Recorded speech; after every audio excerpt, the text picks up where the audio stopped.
दोस्तों इस वीडियो में हम बात करने वाले एक ऐसे शब्द के बारे में जो आपने हर बार सुना होगा या बार बार सुना होगा, वो है ई के वाई सी।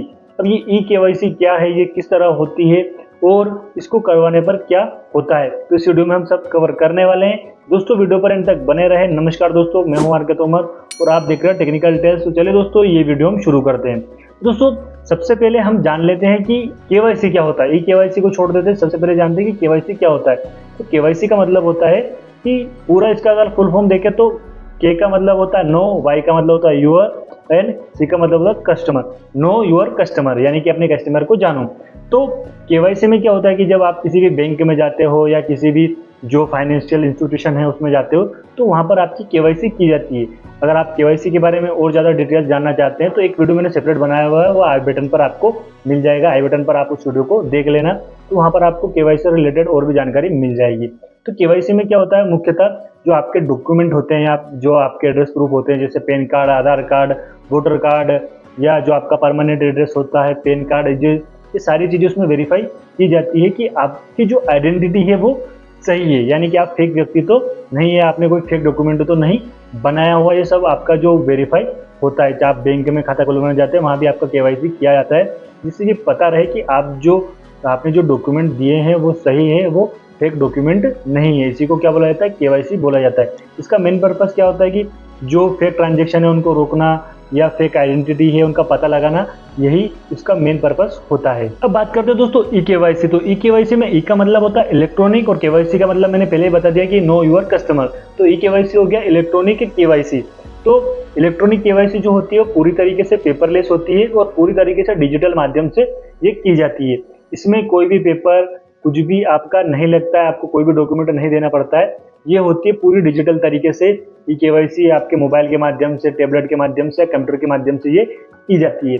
इसमें क्या होता है, इसमें केवल आपका जो आधार कार्ड है वो दिया जाता है, या आपका जो एड्रेस प्रूफ है या आपका जो भी आपका आइडेंटिटी दिखाता है, या चाहे वोटर कार्ड हो या पैन कार्ड हो, वो दिया जाता है और उसके माध्यम से जो आपकी केवाईसी है वो की जाती है।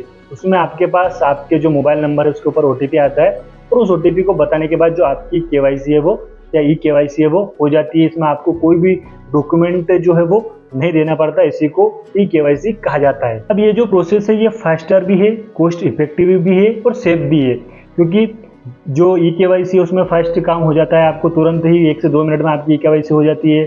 सेफ भी है पूरी डिजिटल तरीके से, जो आपकी डिटेल्स है वो सिक्योर रहती है और कॉस्ट इफेक्टिव भी। इसमें पेपर का यूज नहीं किया जाता, इसमें जो आपके पैसे की है या गवर्नमेंट के पैसे की है, जो भी इंस्टीट्यूशन है उसके पैसे की भी बचत होती है। अब बात करते हैं दोस्तों ई केवाईसी कैसे काम करता है। तो ई केवाईसी कैसे काम करता है, जैसे आप गए किसी बैंक में खाता खुलवाने के लिए, वहां पर आपको खाता खुलवाने के लिए सबसे पहले जो मांगा जाता है वो है आपका आधार कार्ड। अब जैसे ही आप आधार कार्ड दोगे तो वो सबसे पहले क्या करेगा, उस आधार कार्ड को जब अपने अकाउंट में चढ़ाएगा, अपने कंप्यूटर में चढ़ाएगा, तो वहाँ से वो आधार कार्ड जब चढ़ाया जाएगा तो वहाँ से जो UIDAI है वो आपके पास एक OTP भेजेगा।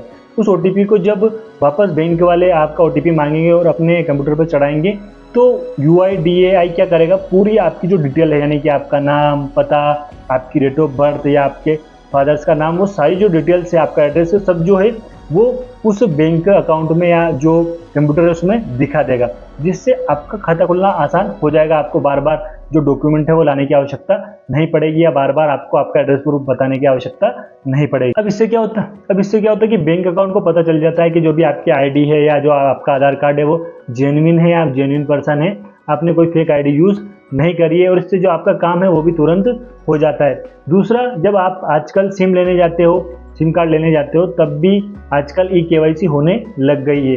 पहले हमको डॉक्यूमेंट देना पड़ता था, 3-4 से 7 दिन तक का वेट करना पड़ता था, तब जाके हमारा जो सिम है वो एक्टिवेट होता था।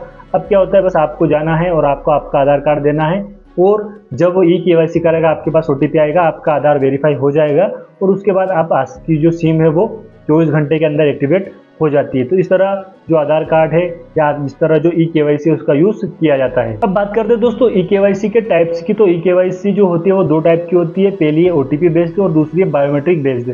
तो OTP बेस्ड जो ई केवाईसी होती है, इसमें जो आपका आधार कार्ड है या आपके जो भी डॉक्यूमेंट है उसके जिस नंबर पे आपने रजिस्टर कर रखा है, जिस नंबर को उसके थ्रू रजिस्टर कर रखा है उसमें रजिस्टर कर रखा है, यानी आधार कार्ड में जो नंबर आपने रजिस्टर कर रखा है उस नंबर पर आपका OTP आता है और उस OTP को डालने के बाद जो आपकी डिटेल्स है वो पता चल जाती है। अब ये जो प्रोसेस है ये फास्ट भी है, सिक्योर भी है और जल्दी से ये प्रोसेस कंप्लीट हो जाती है। इस प्रोसेस का अधिकतर उपयोग जो है हम सिम कार्ड लेने के लिए, UPI के लिए, बैंक अकाउंट में इसका यूज़ किया जाता है। अगला दोस्तों बायोमेट्रिक बेस्ड E-KYC। तो बायोमेट्रिक बेस्ड E-KYC में जो आपके फिंगरप्रिंट है वो भी स्कैन किए जाते हैं और आपका आइरिस यानी कि जो आंखें हैं वो भी स्कैन की जाती है। इसकी वजह से ये जो E-KYC है ये बहुत ही ज़्यादा सिक्योर हो जाती है। इस E-KYC का यूज़ अधिकतर जो हाई वैल्यू सर्विस है उनमें यूज़ की जाती है, जैसे आप बैंक से कोई लोन लेते हैं या फिर आप कोई इंश्योरेंस पॉलिसी लेते हैं, तब इन सर्विस का यूज़ आपको दिया जाता है या इन सर्विस का यूज़ किया जाता है। अब बात करें दोस्तों E-KYC के बेनिफिट्स की, तो सबसे पहला बेनिफिट तो इसका यही है कि ये फास्ट और इजी है, यानी कि तुरंत ही कुछ ही मिनट्स में आपका जो वेरिफिकेशन है, आपकी डिटेल्स का वेरिफिकेशन है वो हो जाता है। दूसरा ये पेपरलेस है, यानी कि इसमें कोई भी डॉक्यूमेंट या पेपर आपको देने की आवश्यकता नहीं पड़ती है। अगला है ये सिक्योर है, डायरेक्ट जो आपका UIDAI है उसके जो डाटाबेस है उससे आपका एड्रेस प्रूफ का या जो भी आपका डिटेल्स है, आपकी पर्सनल डिटेल्स है, उसका वेरिफिकेशन हो जाता है। अगला दोस्तों कॉस्ट इफेक्टिव, तो यानी कि जो बैंक्स या इंस्टीट्यूशंस है उनके लिए भी सस्ता पड़ जाता है, उनको भी बार बार पेपर का यूज़ नहीं करना पड़ता और कस्टमर के लिए भी थोड़ा सस्ता हो जाता है कि कस्टमर को भी बार बार डॉक्यूमेंट्स की फोटोकॉपी या हर तरह की फोटोकॉपी लाकर नहीं देना पड़ता है। अगला दोस्तों 24/7 अवेलेबल। अब जो E-KYC है वो 24/7 अवेलेबल है। आप किसी भी समय रात के 12, 1, 2 बजे भी आप UIDAI से जो OTP है वो प्राप्त कर सकते हैं। आपके पास OTP आएंगे और उन OTP को डालकर आप E-KYC कर सकते हैं, यानी कि किसी भी समय आप E-KYC कर सकते हैं। अब बात करते हैं दोस्तों E-KYC के लिमिटेशन की, तो सबसे पहले इसकी लिमिटेशन यही है कि E-KYC तभी होती है जब आपके आधार नंबर से या आपका जो भी डिटेल प्रूफ है, यानी कि वोटर कार्ड या फिर जो पैन कार्ड है, उससे आपके मोबाइल नंबर जुड़े होना जरूरी होता है, तभी जो आपकी E-KYC है वो हो पाएगी। अगला इसमें इंटरनेट कनेक्शन होना बहुत जरूरी है, बिना इंटरनेट कनेक्शन के आपकी जो E-KYC है वो नहीं हो पाएगी।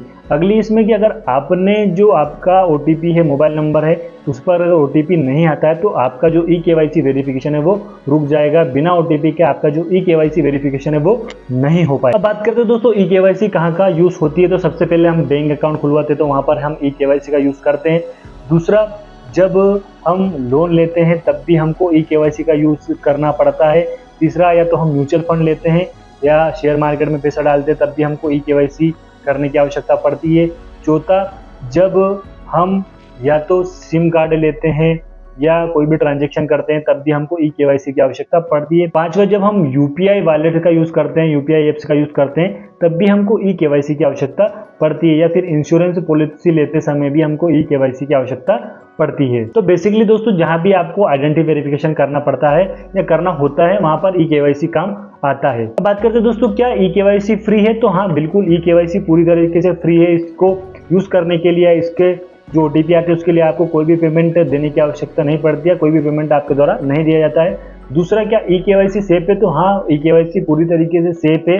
इसको यूज़ तभी किया जा सकता है या जब आपके पास OTP आता है या फिर आप बायोमेट्रिक ऑथेंटिकेशन करते हैं तभी E-KYC की जा सकती है। अगला आपके मन में प्रश्न आता होगा क्या बिना E-KYC के भी हम अपना अकाउंट खुलवा सकते हैं या बिना E-KYC के भी अपना बैंक में खाता खुलवा सकते हैं, तो हाँ बिल्कुल आप बिना E-KYC के आपका खाता खुलवा सकते हैं। उसमें आपकी KYC होगी जिसके लिए आपको आपके जो डॉक्यूमेंट है, यानी कि आपका आधार कार्ड, वोटर कार्ड या जो भी पैन कार्ड है उसकी फोटोकॉपी आपको बैंक को प्रोवाइड करनी होगी। उसकी मदद से भी जो आपका वेरिफिकेशन है वो हो जाएगा। तो दोस्तों आपको समझ में आ गया होगा कि E-KYC क्या होती है, कब काम आती है और किस तरह इसका यूज़ किया जाता है। तो उम्मीद है दोस्तों आपको वीडियो अच्छा लगा होगा। अच्छा लगा हो तो लाइक करें, कुछ और जानना चाहते हैं तो कमेंट करके जरूर बताएं। अगर आप चैनल पर नए हैं तो चैनल को सब्सक्राइब कर दें। मिलते हैं दोस्तों अगले वीडियो में, तब तक के लिए जय हिंद, राम राम।